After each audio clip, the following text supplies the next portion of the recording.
from there. All right, so today's webinar is called Stop Lowering the Bar on Leadership, which, some of you may think at this point I'm talking out of both sides of my mouth because I emphasize, to lower the bar.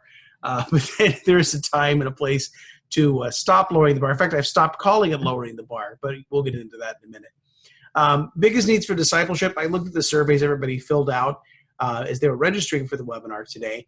And these are some of the things that you talked about. Recruit more group leaders, getting groups to multiply, which is very challenging, especially in North America. Connecting more people into groups, measuring spiritual growth. How do you know when a person is mature? Or as Marcus Buckingham, who's from the StrengthsFinder area, he says the problem with people is that they're just never done. Practical application. How do you get people to take what they're reading in Scripture, what they're studying in their group, and to apply it into their life? And then the last part that you said you were talking about was leadership development. How do you develop more leaders? How do you get your leaders to grow and to continue on? So that's what we're going to look at today. All right, I've been a pastor for over 29 years. My wife and I have been married almost 20 years. Father of 4, kids are 17, 13, 12, and 5. I've coached over 1,500 churches, and since 2011, the churches I've worked with have started over 15,000 groups with some 125,000 people connected into those groups. So it's kind of been a fun to play in everybody else's sandbox. What I do, I work with churches through individual coaching, coaching groups, online courses, one-time consultations. And then I've written a couple of books, Exponential Groups, and another called Leading Healthy Groups, which is for small group members. And then I blog at alanwhite.org. You can find me on the internet, on social media, at Twitter, it's at Alan White, and then facebook.com/Alan White Consulting. Enough of the commercials. So let's talk about the unique purpose of church-wide campaigns. So do you say, well, the best thing about a church-wide campaign is that everybody's studying the same thing? Well, that's not the best thing. That is a spiritual growth campaign. And again, you get spiritual growth, but that's not the best thing. That you have small group signups, and that's not the best thing. But here's the unique purpose of a campaign in my mind. And I've done campaigns for a very long time, back to the first 40 Days of Purpose, 17 years ago. 2 unique purposes. One is engaging the senior pastor. To get the senior pastor involved in talking about groups and recruiting group leaders and advocating for groups, that's a huge win. And then the second is identifying potential group leaders. And again, a lot of people, you invite them to lead and they say, oh, I'm not a leader. But if you say, you know what, if you could get some friends together and do this study that we're giving you, they kind of self-identify as leaders. And then you give them some steps to go from potential leader then to actually becoming a leader. So the first campaign I just mentioned was Purpose Driven Life, came out 2002, 17 years ago. And it was kind of the granddaddy of all church-wide campaigns. And we thought that when we did the church-wide series, we kind of came to the wrong conclusion, because here's what a lot of people thought was we took the study guide, right, these materials written by Rick Warren, which, I mean, nothing to sneeze at, second best-selling book of all time, a nonfiction book, The Purpose-Driven Life, second only to the Bible, great study. Then the pastor would preach the sermons on the weekend, and then the pastor would also advocate for groups, recruit leaders, encourage people to get involved in groups. What we thought was the key to all of this was this best-selling series. We thought that this was the big instigator, the big motivator, the big driver behind all of this. But what we discovered was, after we've done some things a little differently, is that the study itself is not the key. It's not having a well-known, nationally known author, best-selling author, or anything else, which isn't bad, but that wasn't the key. The key was having the senior pastor involved and advocating for groups, encouraging people to get involved in groups, encouraging people to get connected into groups. That was the key to all of this. And so the biggest part of this is not only engaging the senior pastor, but then also identifying potential leaders. So you have to recruit non-leaders to lead. How do you recruit non-leaders to lead? Well, we changed the word leader to host in the early days. So 17 years ago, with that 40 Days of Purpose, we would use the word host, and that was an okay word. And if host still means host in your place, that works. If people hear host and they think leader, then that doesn't work anymore. Then we would lower the bar. We didn't require as much for people to get involved in all of this. And the reality was we usually had a big splash. We had big numbers. I mean, it's really easy to get something going for 6 weeks. But the problem is after 6 weeks, it starts getting kind of bumpy. And so at that point, you've got to intervene. You've got to help. Otherwise, what ends up happening is you kind of have easy come, easy go. Wow, we did this campaign. We had all these people in groups. And then now it's all kind of falling apart. And I think one mistake that I made initially was I thought when somebody signed up to host a group or to lead a group or whatever, I thought we had crossed the finish line, that they got in that campaign and wow, we're going to have these groups forever. And yet the reality was the campaign wasn't the finish line. The campaign was the starting line. And so, will the potential leaders continue? Some may not. We don't always know unless we begin to do something intentional to keep these guys going. So here's what I see as being the leader recruiting process. That the purpose of a campaign is to identify potential leaders who will become disciple makers. Now, how do you identify with them? Well, it could be that they say, hey, I'm willing to get a few friends together and do one of these groups. So they've identified themselves as being a potential leader. That doesn't mean that they'll necessarily become a long-term leader of an ongoing group. So what you want to start with is something that's short-term. And if you've heard anything about church-wide campaigns or if you've done one, this is all going to sound very familiar. But I'm going to switch it up on you here in a few minutes. You want something short-term. You want an easy trial run. And you want to delay some of the requirements. And what you delay is entirely up to you and the leadership of your church. Then you want to provide some kind of a next step. So they do the short-term trial run, and then you offer them something else that if they enjoyed doing this, they could continue into another type of a study. Once they've done that, once they've done a 6-week series, and let's say that you have a next step that's another 6 weeks video-based, easy-to-use thing, they've pretty much indicated that they're going to move forward as a group, and that potential leader is on a pathway then, or the start of a pathway to becoming a small group leader. So then you need to create, what I would call some kind of a pathway to leadership, which could be as simple as just bringing back the requirements that you delayed in order to get people started. So let's look at it this way. Have you ever bought a car? Some people love buying cars. Some people hate buying cars because of all the wheeling and dealing and back and forth and all of that sort of thing. But when you buy a car, when you actually buy the car, there's a considerable amount of paperwork that you have to fill out in order to purchase that car. Paperwork for the dealership, paperwork to register your vehicle with the state, paperwork for taxes, paperwork, if you're going to take out a loan, anything like that, there's a lot of paperwork. But usually the first step, you don't walk onto a lot and you say, I want to buy that car. And then they say, okay, here's all the paperwork. Usually in this process of buying a car, you have a test drive because you want to kick the tires. You want to take it out. You want to make sure that it actually has an engine, if that engine actually runs and can get you down the road. And they want you to take a test drive because they want you to like the new car a lot better than you liked your old car. Now, what's required for a test drive? Easy question, easy answer, a driver's license. That's all of the qualification that it takes in order to do a test drive of a car. So let's think about, instead of test driving a car, let's think about test driving a small group. And so the question that we have to ask ourselves is, what is your church's driver's license, if you will, to test drive a small group? So what are your current requirements for leadership? What do people need to have to do a test drive of a group? So some people, have said, well, in order to lead a group in our church, you need to be willing. You need to be breathing at least. We'll take you. And there aren't hardly any requirements at all. Other churches have said, well, in order to test drive a group, you at least need to be a member of our church. Because if you're a member of our church, that you've agreed with the direction the church is going, and you've agreed with what the church believes, and that makes the leadership of the church feel a little more secure when people are test driving a group. Some people have required that each of these potential leaders that are test driving a group would have some sort of a coach.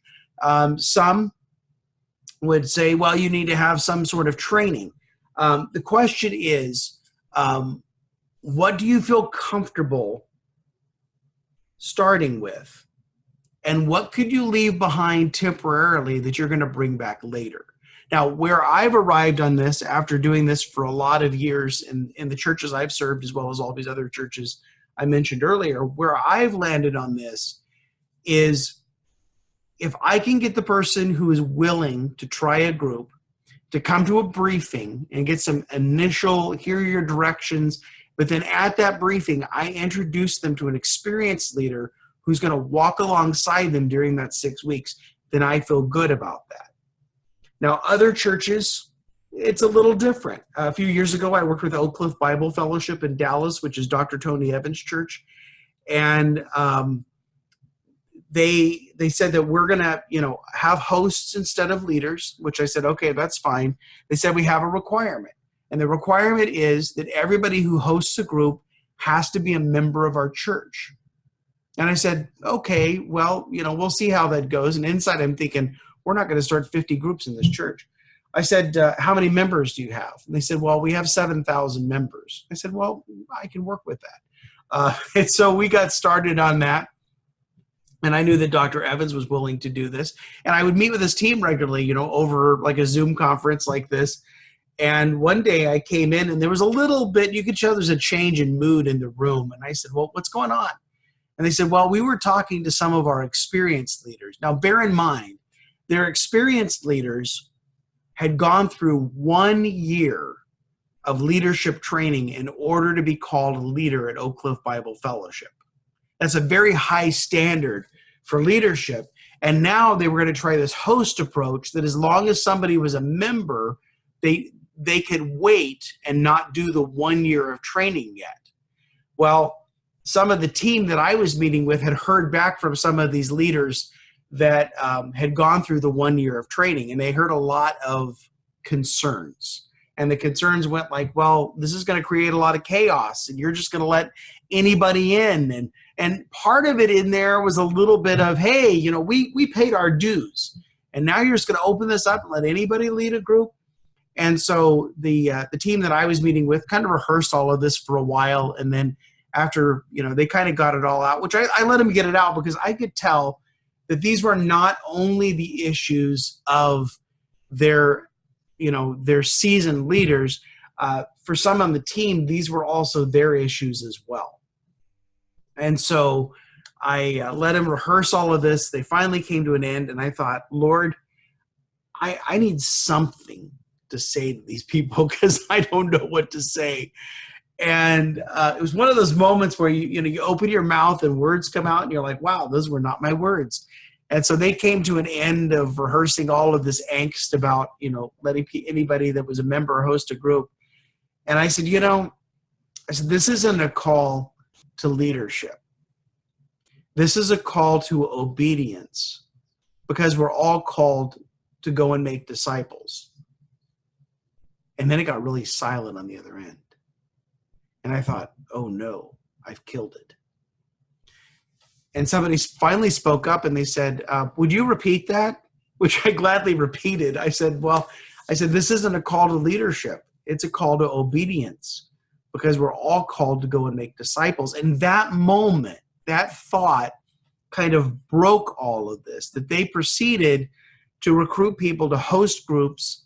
And over a 3-week period, they recruited about 500 people who were willing to open up their homes and host groups. And of course, they had to take those sign-up cards and go back, compare it to the membership list, make sure that people were members. If they weren't a member, they were asked to join a group. But the majority of them were members. They followed the instructions. They listened that morning, and they were able to start a group. But that was the driver's license in their church. So whatever you need to have in order for a group to move forward for the test drive. Whatever you require of that leader, you can waive all the requirements or part of them. You want to delay the rest of the requirements, but this is important. Don't permanently lower the bar, because if you permanently lower the bar and you don't ever bring back those requirements, eventually you're going to experience a diminishing return, and this is going to start working against you, because there's a time in a season to make it easy for people to get into this, and then there's a time in the season to grow this whole thing up, grow up your leaders, grow up your groups, or else this isn't a long-term strategy. This is a strategy to get people connected into groups. This is a strategy to connect, to identify potential leaders, but this isn't something that you're going to use for the next 10 years. This is something that you do for the first 1 to 3 years, and then you've got to mature your whole system. So you want to offer them concrete next steps. So they do a first study, you want to offer them a second study. They do the second study, and maybe you've waived the leadership requirement or the membership requirement. So you go back to them and say, hey, we like all of our leaders, in fact, all of our group members even, to be members of our church. So why don't you and your group come to the membership class and become members of our church? Or you could say, we offer some additional training to help you as a small group leader. And so, we would like to invite you to become, to bring part of the training. So when do you bring back the requirements? Well, usually after the group completes their second study or their second semester, you want to bring the requirements back. You want to suggest next steps as an option at first. You want to suggest that. Here's a membership class we'd like you to take. Here's some training we'd like you to be involved in. When you're ready for it, we'll be patient with you. And it's okay to be patient, because otherwise these groups are going to go underground and do the study behind their back. And you don't want to make it mandatory, because they already know. I can go find a DVD. I can gather my group. We don't need the church. We don't need to report to anybody. We'll just go do our thing. You don't want to go down that path. So you want to gradually bring these requirements back. Now, you want to coach all of your leaders from the very beginning. And so your new leaders, you just need a coach. Who can you get to coach them? Well, if you already have experienced leaders, or if you have mature members of your congregation, you can recruit those folks who can coach. And they can just walk alongside with them. And I have a whole course on coaching small group leaders. But you can use this even as a test to see if an experienced leader would make a good coach for long term. Now, after about a year, if people are still leading their groups, you've invited them to take the next steps. You didn't make it mandatory. It's all invitational. But you get to the 1 year mark. They haven't gone to the membership class. They haven't gone to training. They're not quite going rogue, but they're not following that. After about a year, you can sit down with them and you can say, hey, what's the problem? Or what's your problem? And see what's going on there. Because I think there's a place to be patient and make this an option. But then if people are continuing, it's like, what is it? Is there something in their attitude, that they're not wanting to get involved and align themselves with the requirements that it takes to be a leader? But I am reluctant anymore to call somebody a leader, because I think a leader is a lofty title. In fact, in 1 Timothy 5, Paul says to Timothy, he says, don't be hasty in the laying on of hands. And I think that's important, because before we call somebody a leader, we want them to prove themselves and to see that they actually have the stuff that it takes to lead a group. And the old way of doing things, the old way that I did things, was I would personally recruit the leaders, I would train them, I would coach them, and then once they went through the training, I would call them a leader, and they had never led anything before. And so 1 year, some years we'd start 10 new groups, and 1 year we started 2 new groups, and 1 year we started 0 new groups. And they had gone through the training and they were qualified. They'd met our qualifications to be a leader, and yet they didn't want to lead anything. So I think there's a test in there that if they're truly a leader, they have the ability to lead and the desire to lead. And so I think it's a good idea that we give them this test drive. We offer them a step. We offer them other steps. We offer them, bring these requirements back. And then after a season, they've proved themselves, they've actually led a group, then we call them a leader, but not before. That's how we get started. And I've talked about this a lot for a long time about doing church-wide campaigns. I wrote a whole book on it called Exponential Groups that came out a couple of years ago. But here's where I want to caution you. And that is, campaigns can have a diminishing return. So, for example, I worked with a church, and this has been 8 years ago. I went in and worked with them for a year to get their people connected into groups. That was our mission. And so it was a church of 1,800, and they had about 400 people in groups, and they wanted to go for it. They wanted to get everybody connected into groups. So their first campaign, they connected 1,000 people. So they went from 400 people in groups to 1,000 people in groups in their first campaign. They produced the materials. Their pastor was on the video. They lowered the bar, the whole bit. They got 1,000 people into groups. This was in the fall of 2011. Then they turned around. They did this a second time, their own curriculum, the whole bit. They did a beautiful job. We coached them on how to create the curriculum, but they created it themselves. The second campaign, they went from 1,000 in groups to 1,600 in groups, which again was tremendous. Third campaign after Easter 2012, they're going for it.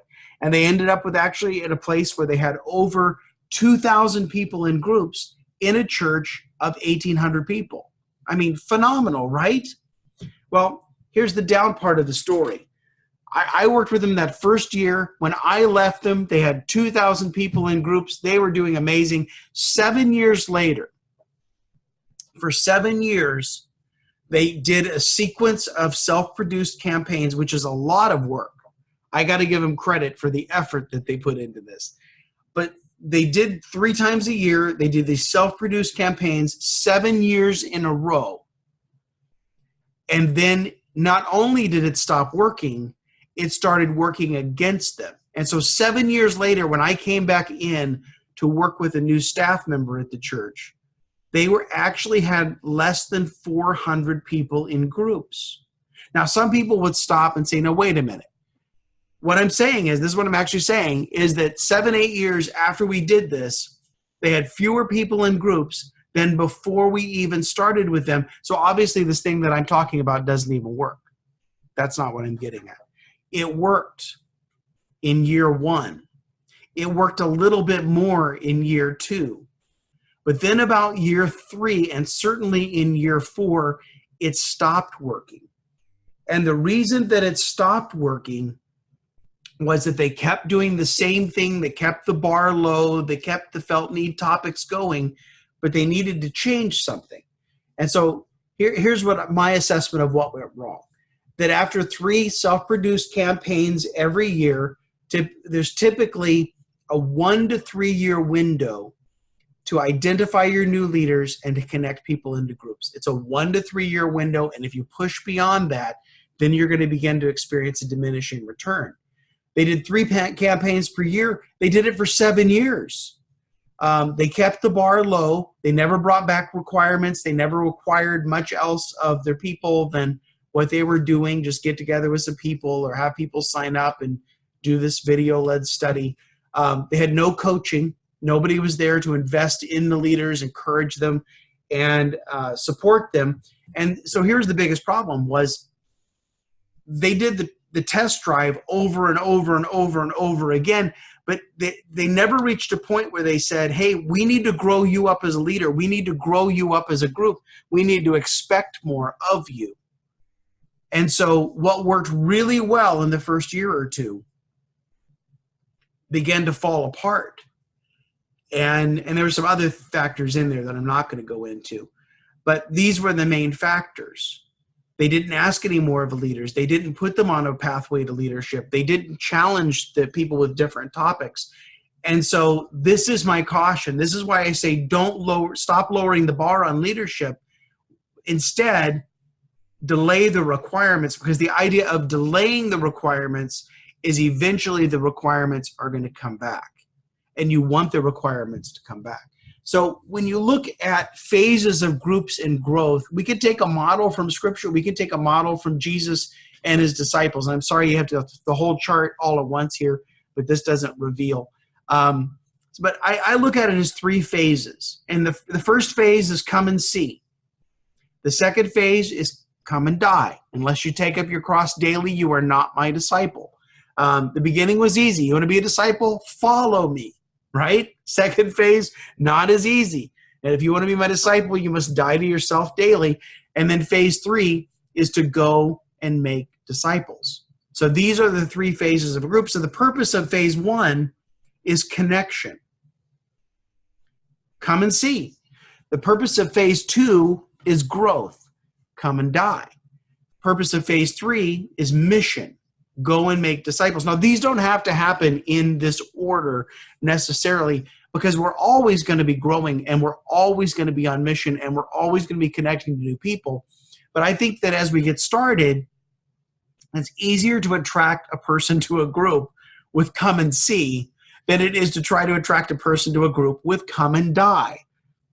Any arguments there, right?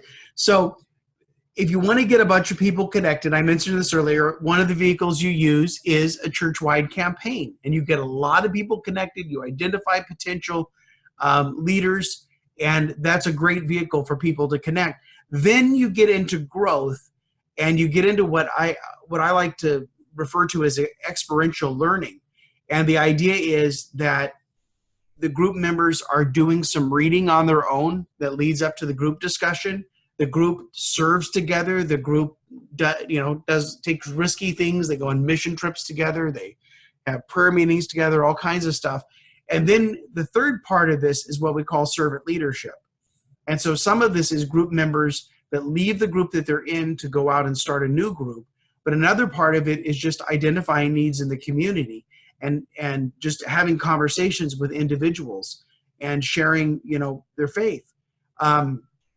Curriculum for the first phase with connection, well, you're looking at a felt need curriculum, something about the purpose-driven life or 1 month to live that Carrie Shook came out with a few years ago. We did that at our church here in Greenville about, 10 or 11 years ago. We sent out postcards to our community. Our attendance jumped by 1,000 people on the first Sunday of that particular series. But other common needs, stress or hope, people need hope, relationship series, marriage, parenting, all those sorts of things, felt needs. Now, when you get to the second phase of growth, then you want to look at things like the rooted curriculum that Mariners Church brought over from Kenya, that again has daily homework that leads to the group meetings, and then the group has some experiences together. Look at the neighboring life, which is basically the second part of the great commandment, to love your neighbor as yourself. Or something like D Life or D Groups from Robbie Gallaty. But something where people they're gonna do some study on their own. They're gonna work together as a group. There's some support. There's some accountability. But they're actually gonna roll up their sleeves and they're gonna do things intentionally to grow spiritually. And then when you get to phase 3 of go and make disciples, but then you have people. We saw this in the Reveal study that came out of Willow. Are people that are more self-feeders, people that are leaders, people that they need permission to go and to serve, but they don't need a ton of direction in that. Commitment level, phase 1, again, it's a low level of commitment. It's short term, delay the requirements, easy to get into. Then you get into phase 2, it's a little more commitment. And the way that you can even navigate these phases is even just to turn up the temperature, if you will, in the curriculum. You start something with that's felt need. People are eager to learn. You're giving them biblical principles. You're giving them a group to support. And then you're going to lead them to things that are maybe a little more challenging and a little more mature subject-wise. And you direct this by what curriculum you offer them, or even the kind of curriculum. I'm writing a curriculum right now. And for the easy entry point of the people that are there to connect, sometimes you write the question, what do people say about? What do people think about? But then when the group gets to know each other a little better and you want to get down to, brass tacks, then instead of saying, what do people think? You say, what do you think? What are you doing? How are you reacting to this? What's going on with you instead of people out there? And then phase 3 then is an ongoing commitment to the mission of the church.